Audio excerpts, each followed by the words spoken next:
વડોદરા શહેરમાં ફરી એક વખત ડ્રિંક એન્ડ ડ્રાઈવની ઘટના ઘટી.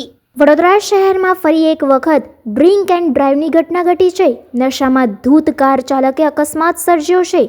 આજવા રોડ શ્રીહરિ ટાઉનશીપ ખાતે આ ઘટના સર્જાઈ છે. બેફામ કાર ચાલકે બુલેટ ચાલકને અડફેટે લીધો હતો. કારમાંથી દારૂના ક્વાર્ટર મળી આવ્યા હતા.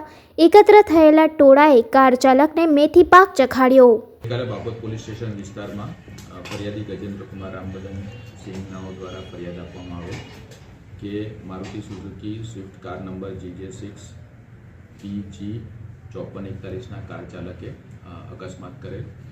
આ બાબતે બાપોદ પોલીસ સ્ટેશન દ્વારા કાર્યવાહી કરીને ધોરણસરની ફરિયાદ દાખલ કરવામાં આવેલ છે. જે ભોગ બનનાર છે, જે ઈજા પામનાર છે, તેઓને દવાખાને મોકલી આપવામાં આવેલ, તેમની સારવાર ચાલુ છે. અને જે આરોપી છે એ આરોપીને અટક કરીને આગળની કાયદેસરની કાર્યવાહી કરવામાં આવી રહી છે. આરોપી કરે શું છે? આરોપીને અટક કરવામાં આવેલ છે, ઇન્વેસ્ટિગેશન ચાલુ છે. આરોપી કરે શું છે? બેકગ્રાઉન્ડ શું છે? બેકગ્રાઉન્ડ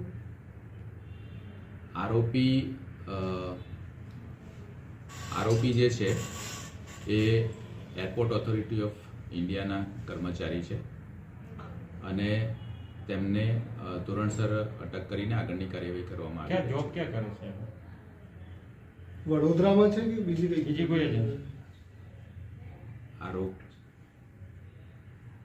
આરોપી એરપોર્ટ ઓથોરિટી ઓફ ઇન્ડિયાના કર્મચારી છે. સાહેબ, એમના ગાડીમાંથી દારૂ પણ પકડાયા છે. એ તમામ બાબતો ની કાર્યવાહી કરવામાં આવી રહી છે. જે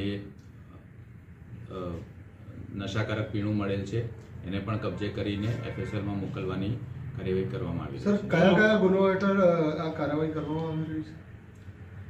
અકસ્માતનો ગુનો, નશો કરીને વાહન ચલાવવું તેમજ નશાકારક પદાર્થ પોઝેશનમાં રાખવું, એ તમામ કલમો હેઠળ જુદા જુદા કલમો હેઠળ ગુનો દાખલ કરીને કાર્યવાહી કરવામાં આવી રહી છે. એ સાહેબ, એનો મેડિકલ ચેકઅપ કરવામાં આવ્યું, એમાં છે નશામાં આવ્યો? તમામ મેડિકલ ચેકઅપ કરવામાં આવ્યું છે અને રિપોર્ટ આવીને ધોરણસરની કાર્યવાહી આ નશો કઈ કરીને આવ્યો, કઈથી લઈને આવતો હતો, કઈ જતો હતો, એ કઈ એ બાબતેની તપાસ ચાલુ છે.